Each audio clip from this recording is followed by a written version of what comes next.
law was planted in the garden of the brotherhood to enlighten the heart of man and to make straight before him all the ways of true righteousness. A humble spirit, an even temper, a freely compassionate nature, and eternal goodness and understanding and insight and mighty wisdom, which believes in all God's works and a confident trust in his many blessings, and a spirit of knowledge in all things of the great order. Loyal feelings towards all the children of truth, a radiant purity which loathes everything impure, a discretion regarding all the hidden things of truth and secrets of inner knowledge. Unquote. Ancient writings. Since the archaeological discovery of the Dead Sea Scrolls, beginning in 1946, the word Essene has made its way around the world, often raising a lot of questions. Many people were astonished to discover that 2,000 years ago, a community of holy men and women living together equally carried within themselves what certainly appeared to them as the seeds of Christianity and the future of Western civilization. The Essenes considered themselves the guardians of the divine teaching. They had in their possession a great number of very ancient manuscripts, some of them going back to the dawn of time. A large portion of the school members spent their time decoding them, translating them into several languages, and reproducing them in order to perpetuate and preserve this advanced knowledge. They considered this work to be a sacred task. The Essenes considered their brotherhood, sisterhood as the presence on earth of the teaching of the sons and daughters of God. They were the light which shines in the darkness and which invites the darkness to change itself into light. Thus for them, when a candidate asked to be admitted to their school, it meant that within him or her, a whole process of awakening of the soul was set in motion. The Essenes differentiated between the souls which were sleeping, drowsy, and awakened. Their task was to help, to comfort, and to relieve the sleeping souls, to try to awaken the drowsy souls, and to welcome and guide the awakened souls. Only the souls considered as awakened could be initiated into the mysteries of the brotherhood, sisterhood. The Essenes consider themselves to be a separate people, not because of external signs like skin color, hair color, etc., but because of the illumination of their inner life and their knowledge of the hidden mysteries of nature unknown to other people.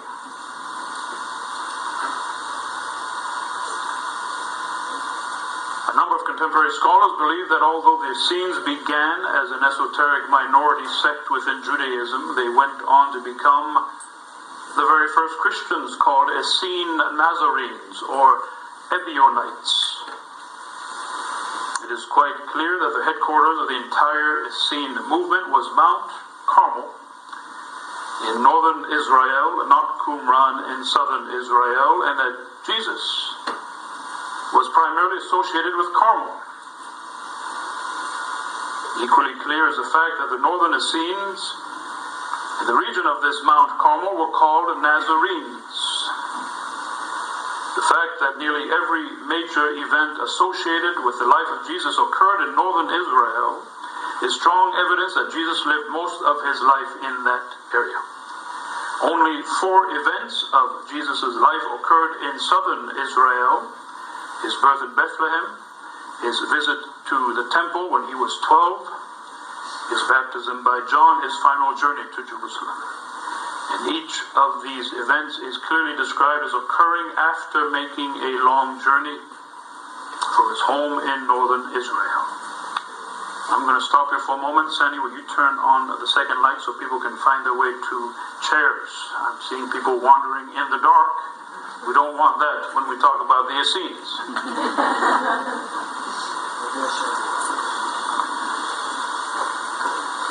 There is solid consensus among scholars that John the Baptist was from Qumran. The The location of the Jordan River, where tradition tells us John performed his baptisms, is exactly where the Jordan River connects with the Dead Sea, near Qumran. And everything we know about John perfectly matches up with what is known about the Qumran Essenes. When the Holy Family returned from Egypt after Herod's death, we are told that they settled in Nazareth. Nazareth is very near this Mount Carmel, the headquarters of the entire Essene movement. However, in those days, some scholars have found that there was no town called Nazareth. Rather, it was simply a cooperative village of Essene Nazarenes. Thus, the term Jesus of Nazareth was originally Jesus the Nazarene. And a Nazarene is a northern Essene associated with Mount Carmel, which is why in the New Testament book of Acts, the early Christians are referred to as the sect of the Nazarenes. Jesus the Nazarene has remarkable similarities with the Essene teacher of righteousness. The teacher of righteousness is referred to in the Manual of Discipline and the Damascus document. In the Manual of Discipline, the teacher is associated with the time of the preparation of the way in the wilderness by the teaching of the miraculous mysteries. He is commanded to be zealous for the law and the day of vengeance, conjuring up explicit images of zealots. In John 2:27, Jesus has zeal in the temple. In Acts 21:20, James's followers are, quote, zealous for the law. In the Damascus document, the teacher is to walk in the laws until the standing up of the Messiah of Aaron and Israel in the last days, where standing up can be synonymous with returning, rising, even resurrection. There is a reference in a scroll fragment to the putting to death of the righteous one.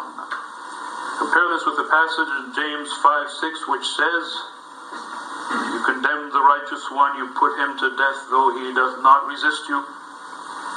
This fragment echoes other themes of and the style of James' epistle, calling for patience and restraint. Even the language, including the use of words like tongue and vipers, are closely similar. Indeed, the tongue imagery of James 3 is used to attack lying adversaries, and the tongue is described by the identical, though common enough expression, the stumbling block, both in James and in the Essene scroll fragment. Such examples are beyond coincidence.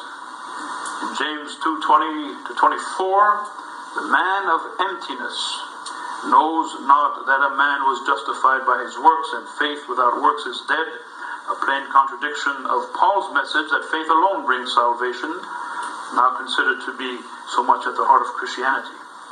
So scholars believe that James is an Essene document, only slightly edited by later Christians.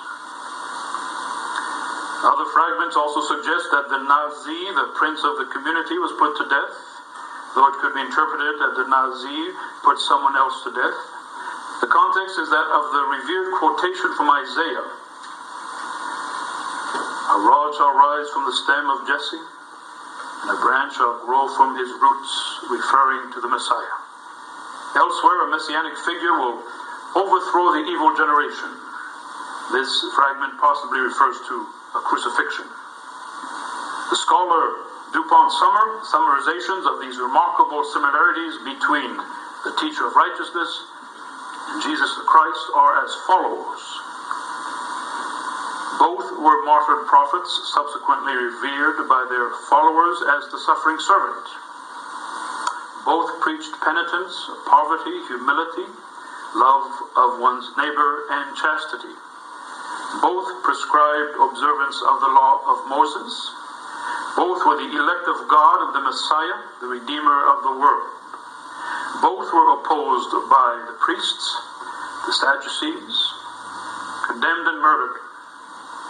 Both seemed to found a church of believers who thought he would return in glory, whose central rite was a sacred meal presided over by priests, and whose members held goods in common and believed in such communal living. Both will be the supreme judge at the last judgment. Both apparently predicted the fall of Jerusalem. Other commonalities between Christian and Essene communities and teachings. They both believe in baptism. One scholar tells us the manual of discipline ordained that the initiate, quote, shall be made clean by the humble submission of his soul to all the precepts of God, unquote, but only after, quote, his flesh is sprinkled with purifying water and sanctified by cleansing water. The earliest Christians held all things in common. The manual of discipline states that all shall bring their knowledge, powers, and possessions into the community. They shall eat in common and pray in common, and that a new member's property shall be merged to the community. The early church in Jerusalem was led by the 12 apostles, still 12 even after Judas had died, showing that the apostles were not particular persons specifically, but positions to be filled when vacant. 14, possibly 15 apostles are mentioned in the Gospels, of whom Peter, James, and John held special responsibility. The community was led among the Essenes by a council of 12 people, apparently with 3 priests having special responsibility. Both the Essene community and the first Christians were messianic. The Christians regarded Jesus as the Messiah. The community had their teacher of righteousness with a similar history. Both communities also used the same phraseology. Jesus said, "Blessed are the meek, for they shall inherit the earth." An exact expression of the community's beliefs about itself, for they called themselves the poor and the meek. And they were preparing themselves to inherit the earth when God's kingdom on earth was created. Many other instances can be quoted, especially from Matthew, which was the one closest in language to the Aramaic. Both communities originally cleaved rigidly to the law of Moses, and so evidently to Jesus, because he says in the Sermon on the Mount that he has not come to destroy the law, but to fulfill it. If the confusion of the timing of the Last Supper in the Bible is anything to go by, the calendar used by Jesus did not match the official Jewish one. The community used a solar rather than the official lunar calendar, which might have allowed Jesus and his disciples to have had their Passover meal a day earlier, so that he was crucified before Passover started. Both communities had an identical ritual meal.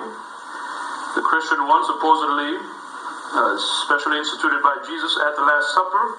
The community one laid down in the manual of discipline, in which the priest shall, quote, bless the first fruits of the bread and new wine, unquote, after which the Messiah, who is present in spirit, extends his hand over the bread that they might begin. Both communities refer to their leader as Master. Both communities held an important gathering at Pentecost. New Testament scholars believe that John was the last of the Gospels, written and strongly influenced by Persian religion and Platonic philosophy. From the scrolls, however, some scholars now take a different view. John seems to follow some of the tradition of the Essenes. John has the conflict of light and darkness, and expressions like the light of life, children of light, walking in darkness, spirit of truth, and eternal life, all of which occur in the manual of discipline.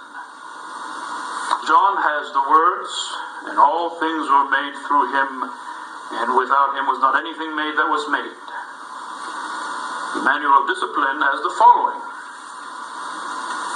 and by his knowledge everything has been brought into being, and everything that is he established for his purpose, and apart from him nothing is done. Particularly impressive is that similarity between Matthew 25, 35, 36 with a passage from the Testament of Joseph. The latter has lines like, I was beset by hunger, and the Lord himself nourished me. I was sick, and the Lord visited me. I was alone, and God comforted me. While Matthew has, I was hungry, and you gave me food. I was sick, and you visited me. I was a stranger, and you welcomed me. The Essenes lived on the shores of lakes and rivers, away from cities and towns mostly, and practiced a communal way of life, as mentioned, sharing equally in everything. They were mainly agriculturalists, having a vast knowledge of crops and soil and climatic conditions, which enabled them to grow a great variety of fruits and vegetables in a comparatively desert area and with a minimum of labor. They had no servants or slaves, and were said to have been the first people to condemn slavery both in theory and practice. There were no rich and no poor among them, both conditions being considered by them as deviations from the law. They established their own economic system based wholly on that law of God, and showed that all a human being's food and material needs can be attained without struggle through knowledge of the law. They spent much time in study both of ancient writings and special branches of learning, such as education, healing, astronomy. They were said to be the heirs of the Chaldean and Persian astronomers and Egyptian arts of healing. They were adept in prophecy, for which they prepared by prolonged fasting.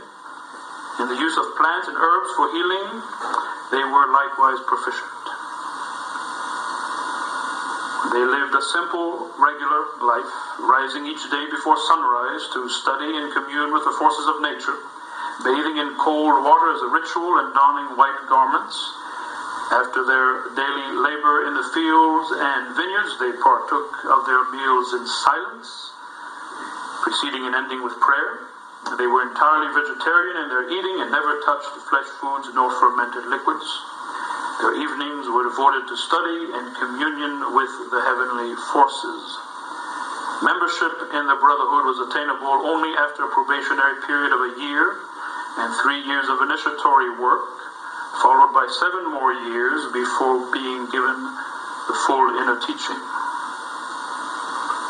From its antiquity, its persistence through the ages, it is evident that this teaching could not have been the concept of any single individual or particular people, but as the interpretation by a succession of great teachers of the law of the universe, the basic law, eternal and unchanging as the stars in their course, the same now as 2,000 or 10,000 years ago, and as applicable today as then. The teaching explains the law, shows how the human being's deviations from it are the cause of all our troubles, and gives the methods by which we can find our way back, our way out of that dilemma. Here now, more writings from the Essenes. This is from the Book of Hymns of the Dead Sea Scrolls. Thou hast made known unto me thy deep, mysterious things. All things exist by thee, and there is none beside thee. By thy law thou hast directed my heart, that I set my steps straight forward upon right paths, and walk where thy presence is. And from the Manual of Discipline, Dead Sea Scrolls. The law was planted to reward the children of light with healing and abundant peace, with long life, with fruitful seed of everlasting blessings, with eternal joy in immortality of eternal light. The Essenes expressed an exceptional knowledge of psychology in their practice of the communions with the natural and cosmic forces. They knew that human beings have both a conscious and subconscious mind, and were well aware of the powers of each. In making one group of their communion the first activity of the morning, they consciously set in motion forces that became the keynote of their whole day. They knew that a thought held strongly enough in the consciousness at the beginning of the day influences the individual through all their waking hours. The morning communions consequently opened the mind to harmonious currents which enable them to absorb specific forms of energy into the physical body. The evening communions performed as the last act in the evening before sleep applied the same principle. The Essenes knew that these last thoughts influenced the subconscious mind throughout the night, and that the evening communions therefore put the subconscious into contact with the storehouse of superior forces. They knew that sleep can therefore become a source of deep knowledge. Listen now to an example of an Essene communion.